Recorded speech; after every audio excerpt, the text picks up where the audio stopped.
Let me tell you the story about a boy child by the name Junior. He was 6 years of age, so Junior was born in a very poor village. His family could not afford sending him to school, so the only schooling he had was to either go fishing or hunting with his dad every single day for their next evening meal.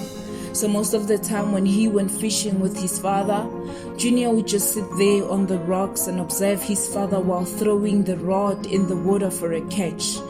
Well, some days were good, but some days were really dry, that they would have to stay at the dam until there is a catch, no matter how late it got, because their dinner depended on it.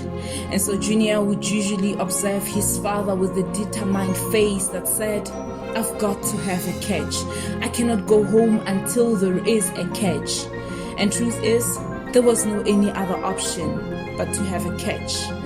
So now Junior grew up with only these words playing in his subconscious mind. I've got to have a catch. And so I want you to take a moment and just imagine. Imagine life where you were not given any other option but to have a catch in all your life's endeavors. Be it your life goals, your career, your businesses, or your relationships. Imagine as if your life depended on you winning, on you having a catch no matter what.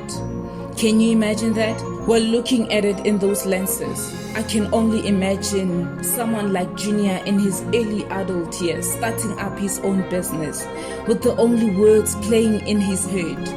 I've got to have a catch.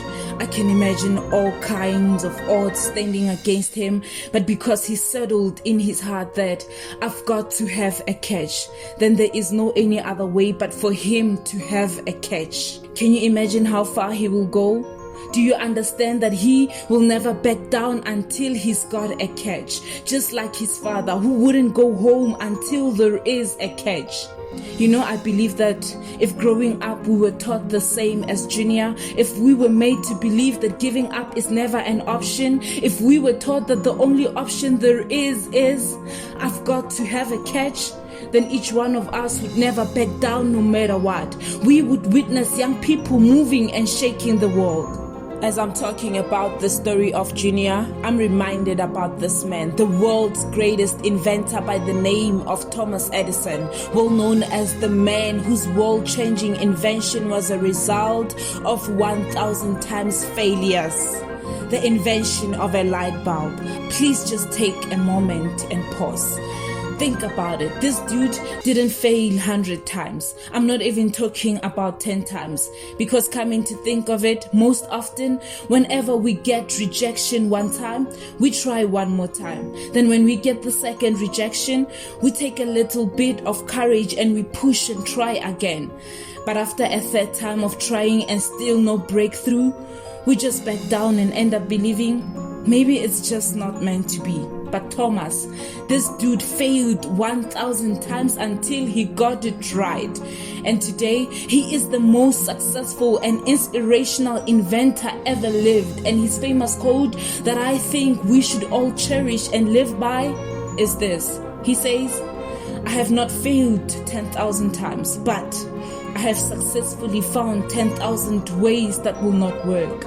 And I tell you, with this attitude, with these words embedded in our subconscious mind, I've got to have a catch, just like Junior and his father who always went home with a catch. We will definitely have a catch no matter how many failed attempts we get. And so, what I'm saying is this: no matter how long the journey takes, no matter who believes in you or who doesn't, no matter how many doors are shut on your face, no matter how discouraged the situation may get, no matter what, tell yourself this: I've got to have a catch. So stay at it, never back down, keep keeping on until there is a catch.